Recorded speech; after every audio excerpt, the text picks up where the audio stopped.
শুভ দুপুর বন্ধুরা। আজকে তো চতুর্দশী। আজকে দেখুন আমি আজকে দুপুরবেলায় কি রান্না করেছি। দেখাও কি রান্না করেছি। প্রথমে দেখাই সাদা ভাত, প্রত্যেক দিনের মতো সাদা ভাত। তারপর আছে রুই পোস্ত। রুই পোস্ত না, এটা ওই গ্যাস কাপ মাছের পোস্ত। এটা কিন্তু সর্ষে নয়, শুধু পোস্ত দিয়ে করা। দেখুন মা কত সুন্দর রান্না করেছে। আর এখানে আছে আজকের দিনের স্পেশাল 14 শাক। আজকে আমাদের এই চতুর্দশীর দিন 14 শাক খেয়ে 14 প্রদীপ দেওয়ার নিয়ম আছে। অনেকেরই এই নিয়মটা আছে।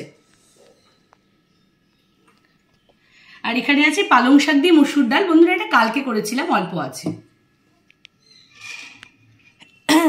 আর এখানে আছে পোস্ত, মানে সরপুঁটি মাছ আছে, কালবাউস আছে, রাইখয়রা আছে, তারপর এটা কি যেন বোয়াল মাছ আছে। সমস্ত কিছু দিয়ে পোস্ত। এটাও কিন্তু তাই একই সেম। এটার মধ্যে আমি দিয়েছি পোস্ত বাটা, তারপরে আছে কাজু বাদাম, তারপরে আছে সাদা তিল আর চিনে বাদাম 2-1টা দেওয়া আছে। আপনারা এইরকমভাবে একবারে পেস্ট করে রান্না করবেন, দেখবেন দারুণ সুন্দর হবে। আজকে আমি সর্ষে দিইনি, এটা পোস্ত দিয়ে করেছি।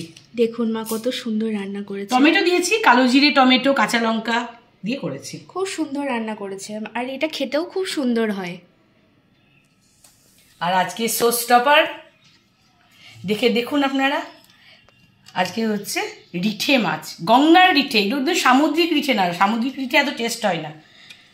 এই যে গঙ্গার রিঠে মাছ দিয়ে আলু দিয়ে করেছি, একদম কষা কষা করে, একটু ঝোল রেখেছি।